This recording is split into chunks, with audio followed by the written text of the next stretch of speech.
ভালো মানুষদের সাথে সব সময় খারাপ কেন হয়? আসুন জেনে নিই শ্রীকৃষ্ণ কি বলেছেন। পৃথিবীতে ভালো খারাপ সব ধরনের মানুষই বসবাস করেন।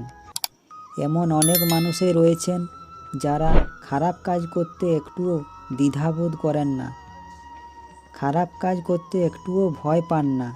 আবার অন্যদিকে এমন অনেকই মানুষ রয়েছেন যারা খারাপ কাজ করতে ভয় পান। আবার কোনো কাজ খারাপ করতে যাচ্ছেন জানলে চিন্তায় পড়ে যান, কিন্তু এত করার পরেও দেখা যায় যারা খুব সহজে খারাপ কাজগুলি করেন তাদের জীবনে কোনো সংকটেই নেই। এদিকে ভালো মানুষের জীবনেই যত সমস্যা দেখা দেয়, এতে কষ্ট পাওয়াটাই স্বাভাবিক। হয়তো সকলের মনে এই কথাটা এসেছে যে কেন এমনটা হয়, কিন্তু আপনারা এর উত্তর পান না। তাই আমি এই ভিডিওতে আপনাদের কাছে নিয়ে এসেছি এই প্রশ্নের সঠিক উত্তর আপনারা পাবেন। তাই ভিডিওটি শেষ পর্যন্ত শুনুন, না শুনলে অনেক গুরুত্বপূর্ণ তথ্য আপনারা জানতে পারবেন না। আর ছোট্ট একটি অনুরোধ, চ্যানেলটা সাবস্ক্রাইব করে পাশে থাকা বেল আইকনটি প্রেস করবেন ও লাইক করে পাশে থাকবেন।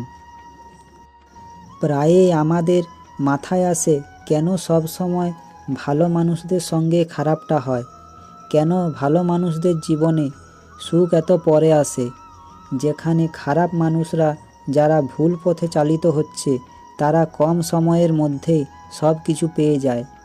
মহাভারতে অর্জুনও ভগবান শ্রীকৃষ্ণকে ঠিক এমনটাই প্রশ্ন করেছিলেন, যার উত্তরও পেয়েছিলেন শ্রীকৃষ্ণের কাছে। ভগবান শ্রীকৃষ্ণ অর্জুনকে তখন অতি মূল্যবান গীতার জ্ঞান প্রদান করেছিলেন। মানুষ যখন কঠিন সময়ের মধ্যে দিয়ে যান তখন শ্রীকৃষ্ণের এই বাণী অত্যন্ত লাভজনক সকলের জন্যই। আসুন জেনে নিই কী সেই কথা। অর্জুন শ্রীকৃষ্ণকে প্রশ্ন করলেন, হে প্রভু, কেন ভালো মানুষের সঙ্গেই সবসময় খারাপ ঘটে?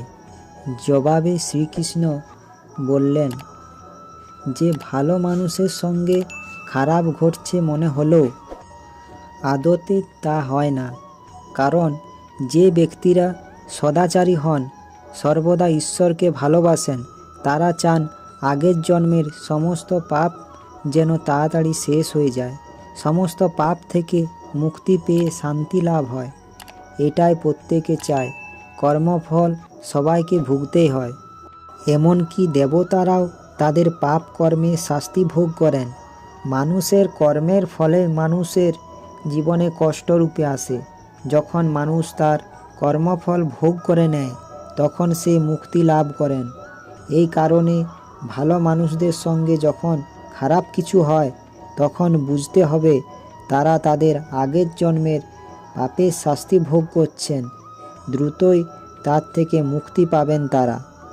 এই ছিল আজকের ভিডিওটি ভালো লাগলে চ্যানেলটি সাবস্ক্রাইব ও লাইক, শেয়ার, কমেন্ট করবেন। ধন্যবাদ সকলকে ভিডিওটি শেষ পর্যন্ত দেখার জন্য। সকলকে নতুন বছরের শুভেচ্ছা জানিয়ে আজকে ভিডিওটি শেষ করলাম। সকলে ভালো থাকবেন, সুস্থ থাকবেন। দেখা হচ্ছে পরের ভিডিওতে।